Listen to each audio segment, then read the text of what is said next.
Il peut y avoir certains motifs pour lesquels une personne désire créer sa société américaine dans un État autre que le Delaware. Un premier motif peut être celui d'exercer une activité commerciale dans un seul État. Par exemple, un homme de 75 ans qui a toujours habité dans la ville de New York désire ouvrir une pizzeria au coin de sa rue sans aucune idée d'expansion future. Dans un tel cas, il est logique que sa société soit créée dans l'État de New York. Prenons un autre exemple.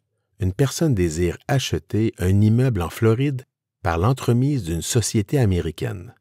Ce sera son seul investissement, sans aucune idée d'acquisition dans un État autre que la Floride.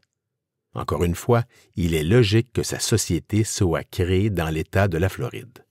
Un second motif peut être celui de procurer une perception positive du fait de la création de la société dans un État particulier. Par exemple, une entreprise en démarrage désire lancer un projet via Kickstarter, une plateforme web spécialisée en sociofinancement.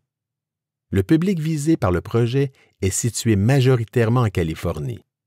Dans un tel cas, il est logique que la nouvelle société soit créée en Californie. Finalement, un troisième motif peut être celui d'éviter une perception négative du fait de la création de la société dans un État particulier.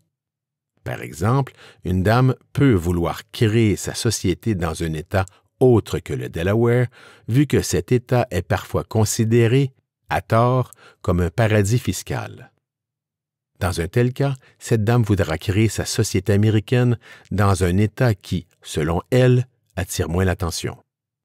Toutefois, il y a des conséquences importantes lorsqu'on choisit un État autre que le Delaware. Pensons tout d'abord au coût de création. Par exemple, dans l'État du Nevada, il y a plusieurs frais gouvernementaux à acquitter lorsqu'on crée une société, dont notamment les coûts d'une Nevada Business License. Pensons aussi aux coûts annuels. Par exemple, en Californie, une taxe corporative minimale de 800 $ est payable annuellement, peu importe le chiffre d'affaires. Enfin, n'oublions surtout pas les coûts fiscaux. Si on crée une société au Delaware, mais sans aucune place d'affaires physique dans cet État, il n'y a généralement aucun impôt sur le revenu à payer au Delaware.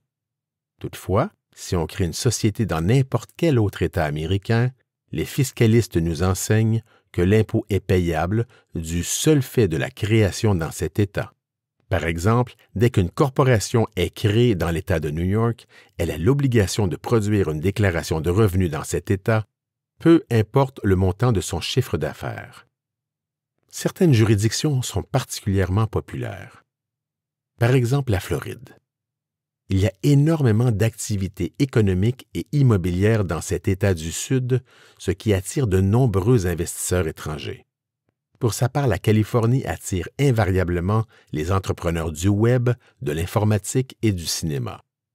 Enfin, l'État de New York, grâce à la ville du même nom, constitue un aimant incroyable qui attire les entrepreneurs étrangers de partout dans le monde.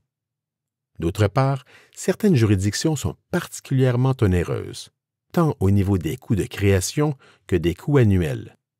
Parmi ces États, on compte la Californie, le Texas et le Nevada. Enfin, voici 3 points que vous devriez retenir. Point 1. Chaque année, un sondage est effectué auprès des 1000 plus grands cabinets d'avocats américains. Ce sondage porte notamment sur l'endroit par excellence pour créer une société aux États-Unis. Invariablement depuis plus de 20 ans, le Delaware finit toujours en tête de ce sondage. D'autre part, les clients de ma société Corpomax, dans une proportion de 95 %, choisissent le Delaware. Point 2. On ne choisit pas une juridiction de création de société comme on choisit une télévision dans un magasin à grande surface.